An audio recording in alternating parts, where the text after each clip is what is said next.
Olá, caros alunos. Eu sou a professora Liliane, professora de língua portuguesa do primeiro ano regular manhã e primeiro ano técnico tarde. Estamos começando um novo ciclo de atividades com conteúdos novos, com abordagens novas e um dos assuntos que irão ser trabalhados em língua portuguesa são as figuras de linguagem, que também estão bem detalhadas aí no livro de português de vocês, nas páginas 107 a 113. As figuras de linguagem, elas são recursos usados pelo falante para realçar a sua mensagem, podendo dar a mesma força, colorido, ênfase e beleza. Então, essa palavra ênfase, vamos lembrar dela, as figuras de linguagem, elas trazem força para determinada ideia que alguém quer repassar, né? Elas trazem elas dão força para aquela palavra. Então, por isso que elas são mais usadas em textos literários, porque o texto literário, a literatura trabalha com a palavra, a arte é a arte da palavra. Então, elas são muito usadas nesses textos literários porque elas dão força, ênfase, beleza a essas palavras, né? Mas também são encontradas em textos publicitários, principalmente em propagandas, campanhas, porque elas fazem também essa brincadeira, né? Essa brincadeira com a palavra, para chamar atenção para determinado assunto, né?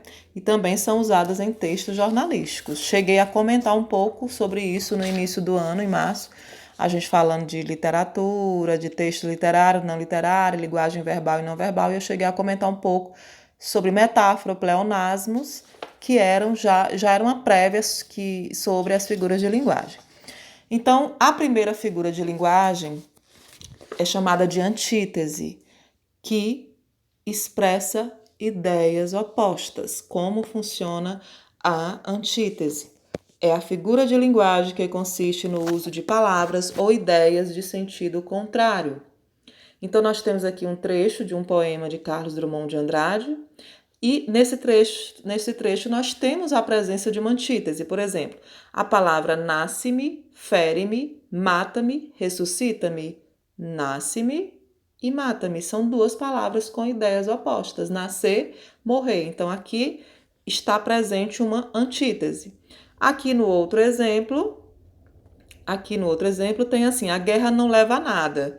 Devemos buscar a paz. Então, onde está a antítese? Antítese que dá ideia, que transmite ideias de sentido contrário. Olha aqui duas palavras na frase: guerra e paz, né? Então, nessa frase também, claramente, há uma antítese. A catacrese, vamos ver logo o conceito dela aqui.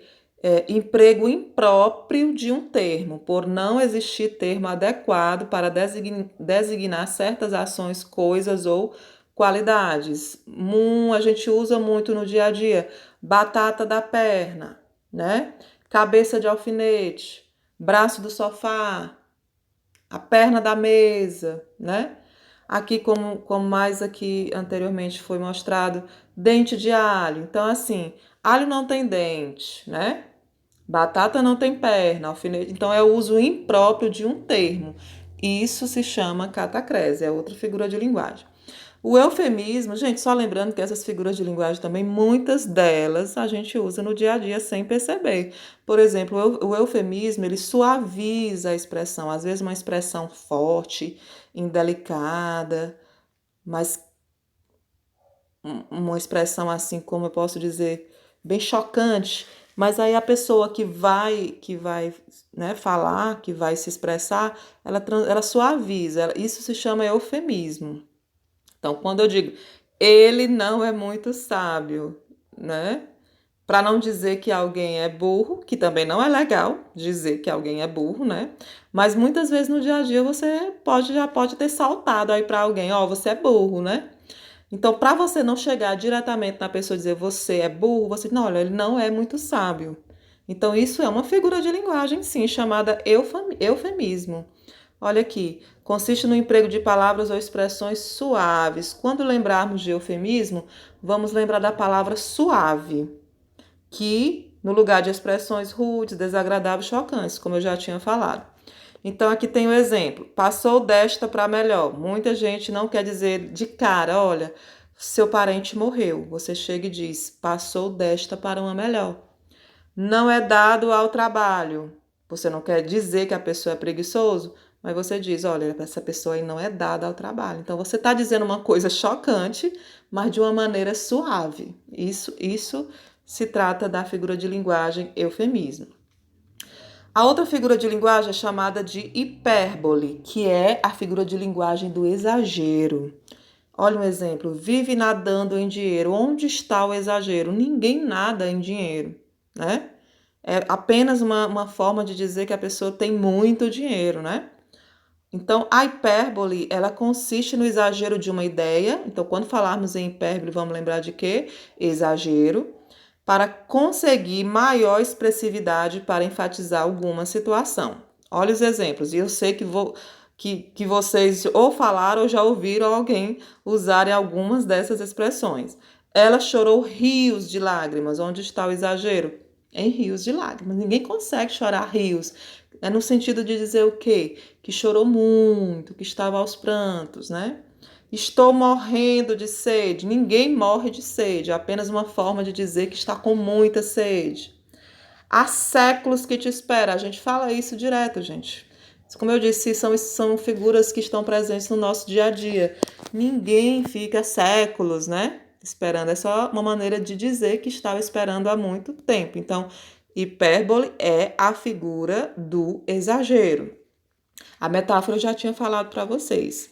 A metáfora, ela é o emprego de palavras ou expressões com sentido figurado, é uma espécie de comparação nascida da relação de semelhança ou característica comum entre dois seres ou fatos. Vamos ver os exemplos que a gente entende melhor.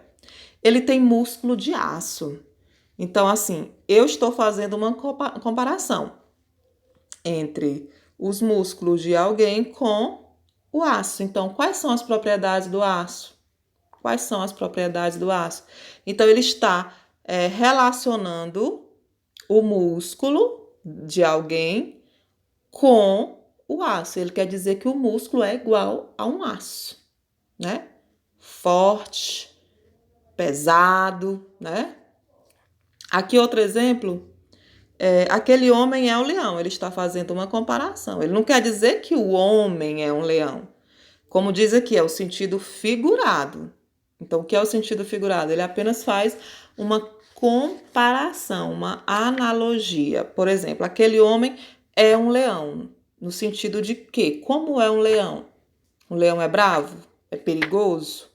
Então, ele quer dizer que o homem é como um leão. É como se fosse... como se fosse, não. É uma comparação. Ela é uma flor. Está dizendo que alguém, uma mulher, é como uma flor. Ela é uma flor. Então, como é uma flor cheirosa, bonita, né? Então, está dizendo que esta pessoa tem as mesmas características de uma flor. Então, a metáfora vai trabalhar com o sentido figurado, né? E vamos lembrar que a metáfora, a palavra que melhor define a metáfora é a comparação. Outra figura de linguagem é a metonímia. E o que é a metonímia? É o emprego de uma palavra por outra, baseando-se numa relação constante entre as duas. Exemplo, não tinha teto em que se abrigasse. Não é o teto no sentido, aqui o sentido mais verdadeiro para essa frase, a intenção, né, da pessoa em dizer essa frase seria que não tinha casa, né? Então, muitas vezes as pessoas têm, olha, eu não tenho teto para morar. Então, não é a questão do teto, é a questão do todo, né? Da casa. Quando diz ele comeu uma caixa de chocolate. Então, aqui a questão não, a intenção não é dizer que comeu a caixa, e sim o conteúdo, né? O que está dentro da caixa. Quantas vezes nós já falamos isso, né? A gente já não se expressou dessa forma, né? Pois são as figuras de linguagem. As figuras de linguagem fazem essa brincadeira com a palavra. Muitas vezes também a gente fala, passe bombril para tirar a mancha. Bombril é uma marca de uma palha de aço. Na verdade, a gente usa a palha de aço. Agora, a marca a gente escolhe. Mas a marca bombril é tão marcante, né? A gente, desde Criança, a gente conhece como Bombril, que a gente diz, compra um Bombril. Na verdade, a gente tem que dizer, compre a palha de aço. Bombril é uma marca, não é isso? Outra coisa, a mulher continua sendo discriminada. Será que é só uma mulher? Não, a mulher no sentido de mulheres. Aqui houve uma troca do plural pelo singular. Então, a metonímio faz essas trocas, né? Por exemplo, ela troca o todo pela parte. Meu coração sofreu muito com aquela situação. Será que foi o coração da pessoa que sofreu? Não, foi a pessoa que sofreu. Então, ela trocou o todo, que é a pessoa, pela parte, que é o coração. Outro exemplo de metonímia aqui também que nós temos é pão para quem tem fome. Será que realmente estamos nos referindo particularmente ao pão? Não, pão no sentido de alimento, né? Pão no sentido de que tem comida. Então a metonímia ela faz essa brincadeira, essas relações de interdependência, né? Vamos dizer assim. E é uma figura muito, muito usada também no nosso dia a dia. A outra é a perífrase, e o que seria a perífrase consiste em substituir um nome por uma expressão que eu identifico com facilidade. Pesquisei sobre o pai da aviação. Então, quem é o pai da aviação? Quem estuda, quem já viu algum documentário ou quem viu alguma coisa na internet, quem inventou o avião é o pai da aviação, é o Santos Dumont. Mas aí ele faz o quê? Substitui o nome pela expressão que o identifica. A cidade de Teresina, se eu não me engano, é conhecida como Cidade Verde. Então, toda vez que a gente ouvir essa expressão, eu estava na Cidade Verde, é Teresina. Se eu não me engano, também Valência é conhecida como Cidade Sorriso. Eu estou chegando agora da Cidade Sorriso. Eu fiz o quê? Eu substituí uma expressão por outra que identifique a cidade de Valência, que é Cidade Sorriso. A Cidade Luz. Que cidade é conhecida como Cidade Luz? Paris. O Rei dos Animais. Quem é o Rei dos Animais? Leão. Então a perífrase também faz essa brincadeira. Pleonasmo, isso aqui é o que a gente mais usa, gente. Pleonasmo consiste numa redundância cuja finalidade é reforçar a mensagem. O que é redundância? Quando nós falarmos em pleonasmo, vamos lembrar dessa palavrinha aqui. É um termo inútil. Redundância é um termo que você usa inútil, que não necessariamente precisa estar na sua frase. Por exemplo, o pai ordenou que a menina entrasse para dentro. Quem entra já entra para dentro. Então, a redundância aqui foi ela ter colocado esse complemento para dentro. Não precisava, então a frase poderia ficar correta somente sendo dita: o pai ordenou que a menina entrasse imediatamente. Quem entra já entra para dentro. Quem sobe já sobe para cima. Então muitas vezes vocês podem dizer: eu subi para cima. Não, eu subi. Eu desci. Ninguém sobe para cima e nem, né, desce para baixo. Quer dizer, a gente sobe para cima e desce para baixo, mas não precisa a gente reforçar essa ideia. Quem sobe, sobe, quem desce, desce. É redundante dizer subir para cima e descer para baixo. Outro exemplo de redundância aqui, de pleonasmo, ela cantou uma canção linda. Quem cantou, com certeza cantou uma canção. Aqui antes eu voltei, vi com meus próprios olhos. Isso aí a gente ouve direto na vizinhança, na família, né, com os amigos. Vi com meus próprios olhos. Quem já vê com os olhos, gente. Não precisa você reforçar isso aqui, não. Então, esse é o pleonasmo, né? Tá vendo como eu tenho certeza que muitos de vocês estão se identificando, né? Se identificando com as figuras de linguagem. A prosopopeia, a nossa última figura de linguagem, ela atribui qualidades, sentimentos humanos a seres irracionais e inanimados. Veja só. O sol amanheceu triste e escondido. O fogo dançava com o vento. A cadeira começou a gritar com a mesa. Então a gente percebe que o sol, o fogo e a cadeira têm vida nessas frases. São seres irracionais, são seres inanimados, mas que foi atribuído qualidades e sentimentos. Então, quando isso acontecer, nós temos uma um exemplo de prosopopeia. A formiga disse para a cigarra, cantou, agora dança. Então, elas estavam conversando, são seres são seres irracionais, não falam, não conversam, mas através da prosopopeia, esses seres, eles ganham qualidades e sentimentos humanos. Então, esse é o assunto. Em seguida, estarei postando uma atividade somente sobre as figuras de linguagem. Toda vez que vocês tiverem alguma dúvida, vejam esse vídeo, tá bom? Ou falem comigo no privado, ok?